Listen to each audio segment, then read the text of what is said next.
Hey guys, JB here, welcome back to the channel and welcome to another War Thunder video. Today I'll be doing a review video and I will be reviewing the Leopard A1A1 with the Rheinmetall L44 cannon, which is a 120mm cannon, which is very powerful. Now before we start, Gadget has a German Unity Day discount sale on the store if you want to get some of those German boats, planes and tanks. Link will be in the description down below. Now I'm gonna compare the Leopard A1A1 with the L44. I'm just gonna call it the Premium Leopard. Now I'm gonna compare the Premium Leopard a lot with the XM1. It's not really fair, but the XM1 is the tank you'll face the most if you don't get up tiered. If you do get up tiered, like 99% of my matches I get up tiered, so I'll face the Abrams as well, or the Abrams. But the XM1 is it's not really a challenge to take out, but you'll face them a lot and their mobility can be an issue if you're playing the Leopard. Now in this review, I'll give you some pros, some cons, and in the end, I'll give you my take on it if it's worth getting or not. Now there's already a German Leopard A1A1 in the tech tree which has a L783 cannon. It has the same performance as the Premium Leopard, but the gun is lacking a bit on that department. Now I don't agree that this is 9.0 as well. The same goes for the Leopard A1A1. They're both 9.0, but the things you'll face just chew you up really good, and their mobility is also a lot better. Now from my experience with the Leopard A1A1, the Premium, I get up tiered every match. There's only one match that I've had where I didn't get up tiered, so you'll be facing some T80s, some T64 Bravos, and the XM1 a lot. But that's okay because this thing can certainly handle itself. It's only lacking a bit on the armor department. Now if you compare the stats of both Leopards, the Premium and the non-Premium, the Premium is on the left side and the non-Premium on the right side, they're almost identical. The third rotation of the Premium Leopard is a bit faster at 38.4 degrees per second. And for the normal Leopard, the non-premium one, it's 22.8 degrees per second, which is kind of slow. Vertical guidance is the same, -9 depression downwards and 20 degrees upwards. A reload rate on the Premium is a little bit faster, 1 second faster to be exact, at 7.7 seconds for the Premium and 8.7 seconds for the non-Premium. The hull and the armor is exactly the same. There's just a slight difference at the turret, but I'll get to that in a second. It holds the same crew. The Premium is a little bit heavy, but it makes up for it with a little bit more horsepower at 1584 horsepower. And they both have the same max speed at 72 kilometers per hour, which is not bad. Now if you compare the 9.0 Leopard A1A1 Premium with the American XM1 9.0 Premium, you can see a big difference in the stats. The XM1 has a lot better stats than the Leopard A1A1 with the L44 cannon. First off, the XM1's turret is a lot better. Third rotation speed at 52.7 degrees per second, which is really fast. Vertical guidance is a lot better, not as much upwards, but downwards is a little bit better. Reload speed is a bit slower, 1 second slower, just like the normal non-premium Leopard. The hull is extremely good. The XM1 has a good survivability. Now for the XM1's mobility, even though it's a 52.6 ton tank, it has a 2900 horsepower engine at 2600 RPM, giving it a top speed of 92 kilometers per hour. And that is top speed, but the acceleration is not bad at all as well. You can get into those very sneaky, cheeky, breaky spots that you want early game really fast with the XM1, but you can't really do that with the Leopard as it is lacking on that department. But it makes up for it with its gun. Now obviously the big selling point for this tank is its big 120mm cannon, which is the same as the Leopard 2A4 right over here, but you don't get access to the DM23 round, which has 433mm of pen at 10 meters. You only get access to the DM13 and the DM12. Let's show you real quick. Yeah, so as you can see, you get access to the DM13, which is 900 silver lines a shot, and the DM12. Now most people, almost everybody uses this at top tier. Now people kind of underestimate this round. Now as you can see, I'm low on silver line, so from the start I use this round because, you know, it bends everything, so they say. But then I switched to this round because 900 a shot was kind of expensive, and this shot, it has 1.64 kilograms of explosive mass. This thing is a one-shot killer.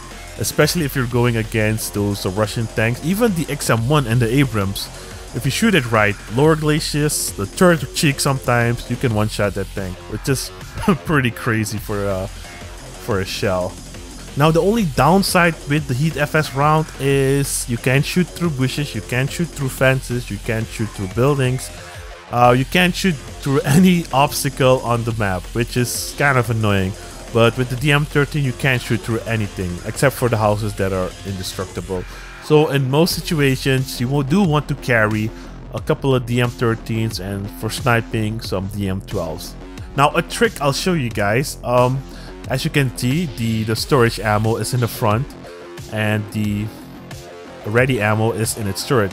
Now if you carry more than 12 rounds, I know it's not a lot, if you carry more than 12 rounds, the 13th round will be in the storage round. So if you get shot sideways, you'll get one-shotted, or even from the front, I think it's stored here. If they shoot your driver, you'll get one-shotted. Now at 9.0, 10.0, almost everything can one-shot you, but you can increase your survivability rate a little bit by only bringing 12 rounds. I know it's not a lot, but I don't think you're gonna use more than 12 rounds unless you're spamming it. Now we all know the XM1 and the Abrams is kind of hard to kill. The Abrams sometimes it takes 5-6 shots with the APDF shot, but if I use the Heat FS round, I can usually take it out in 1 or 2 shots. So that's why I bring that as my main round now. So obviously the gun is its strong point. Now let's talk about the mobility. Now I'm gonna drive straight towards the first tank and you'll see the difference between both tanks. This is realistic settings and it is pretty slow. It's taking a while. And compared to the XM1, before you even try to get to a tricky spot, you'll get side-shotted. And the turret rotation speed is pretty slow as well. It sometimes gets me killed. And there we go. Yeah, it took a while. Its reverse speed isn't super bad. It's pretty okay. It almost feels faster than going forward. But yeah, at negative 25 kilometers per hour, that's not a bad reverse speed. So as you guys saw, the XM1, the tank you'll be facing the most, has a way better mobility. I catch myself sometimes playing catch and mouse around a building, and sometimes I'm trying to get behind XM1, but just because his mobility is so fast, before I even turn, he's already behind me and shoots me in the butt. So yeah, but mobility is not its strong point. Now some people say since it's a strong gun, you need to play it as an attacker, but you really can't. The best way I play this tank, if I go to my best spots in the game, or if I stick close to a Leopard 2A4, that's, you know, be a support guy. But this tank performs well in battle. It's not a bad tank, it's a pretty good tank. It's also a lot of fun tank. I usually team it up with my Horton 229 that I recently got. Shooting down helicopters with this thing is so much fun. But yeah, as you can see, not a lot of jets, but yeah, the Horton's pretty fun.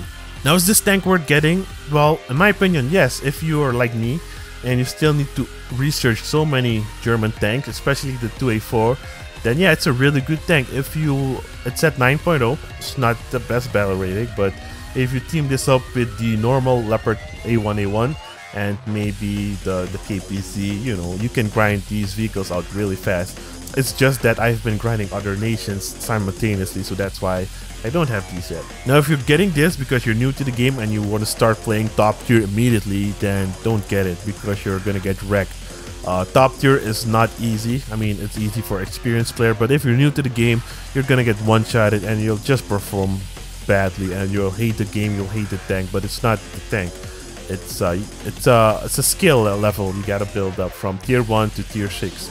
You know, don't get it because you want to play top tier immediately. Same problem with the XM1. There's also another top tier premium, actually, the T55AM, which is decent. It's not a bad tank, but also don't get it if you want to play top tier Russian tanks. But do if you want to get it to unlock future tanks. Let's look at this thing real quick. T55AM.